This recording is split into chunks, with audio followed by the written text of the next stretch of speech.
Bonjour à tous. Concernant la réouverture du tourisme du Vietnam à partir du 15 mars en 2022. Et aujourd'hui, c'est déjà le 15 mars. Nous nous sommes précipités jusqu'à hier pour pouvoir recevoir une solution de l'autre côté. Mais non, finalement, on n'a rien eu à part la directive du gouvernement. Pour savoir combien on a perdu et perdra à cause de cette attitude des décideurs, je partage la colère et le désespoir de mes amis professionnels du tourisme inbound. C'est un des commentaires trouvés sur un forum des voyages au Vietnam. Alors, sur ce fait, le ministère de la Santé appelé à ajuster rapidement les règles d'entrée. Le vice-premier ministre Vu Duc Dam a demandé au ministère de la Santé d'ajuster rapidement les règles d'entrée en les faisant correspondre à la réalité de la situation actuelle. De tels ajustements devraient être transmis au ministère de la Culture, des Sports et du Tourisme avant le 15 mars pour perfectionnement et publication, a demandé le vice-premier ministre dans un texte. Le dirigeant a également exhorté les ministères, les agences et les localités à se coordonner avec le ministère de la Culture, des Sports et du Tourisme pour relancer en toute sécurité et efficacement les activités touristiques, ce qui devrait être convenable aux touristes.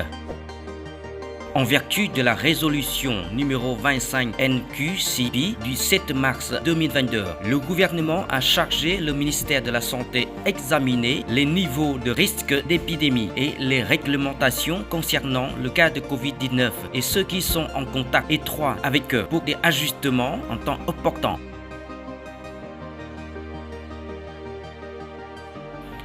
Le gouvernement a également suggéré que le ministère s'inspire des expériences internationales pour prendre des mesures appropriées et efficaces pour revenir à la normale, le Covid-19 étant considéré comme une maladie épidémique.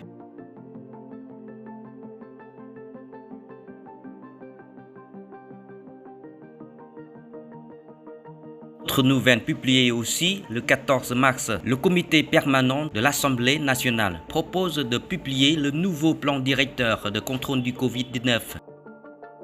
Et le comité permanent de l'Assemblée nationale a exhorté le gouvernement à publier rapidement un plan directeur sur la prévention et le contrôle du Covid-19 pour la période 2022-2023 afin de traiter de nombreuses questions urgentes telles que les prix de kits de test du Covid-19, la réouverture du tourisme et les activités d'enseignement dans le contexte d'augmentation du nombre de cas.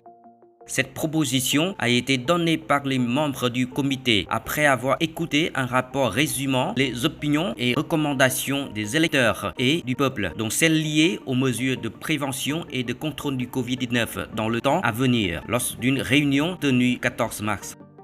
Le chef de la commission des aspirations du peuple Duong Thanh Binh a déclaré que les électeurs s'intéressaient à la gestion des prix des kits de test du Covid-19 et de la vente de médicaments utilisés dans le traitement des patients ainsi que la pénurie de main-d'œuvre dans les usines en raison de l'épidémie et l'augmentation des infections dans les écoles.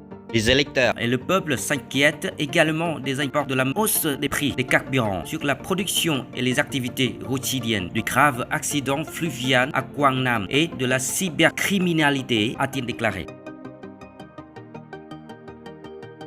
Le comité permanent de l'Assemblée nationale a demandé au gouvernement et au Premier ministre d'ordonner aux ministères et aux secteurs d'avancer les mesures pour gérer efficacement les prix des biens et des services dans le contexte de hausse des prix des carburants et à lutter contre les fraudes et l'appropriation de biens commises sur Internet et les réseaux de télécommunications. Le ministère de la Santé devrait publier prochainement des instructions et de créer des conditions favorables à l'achat de médicaments et au service de la prise en charge médicale à domicile des malades du Covid-19 et délivrer des certificats de rétablissement de contamination au Covid-19, a suggéré le comité. En conclusion, le vice-président de l'Assemblée nationale Chen Quang-Phương a suggéré la commission des aspirations du peuple d'étudier les avis et recommandations, en particulier celles liées au programme de prévention et de contrôle du Covid-19. Voilà toute nouvelle mise à jour le 15 mars 2022. Merci de votre attention, au revoir et à bientôt.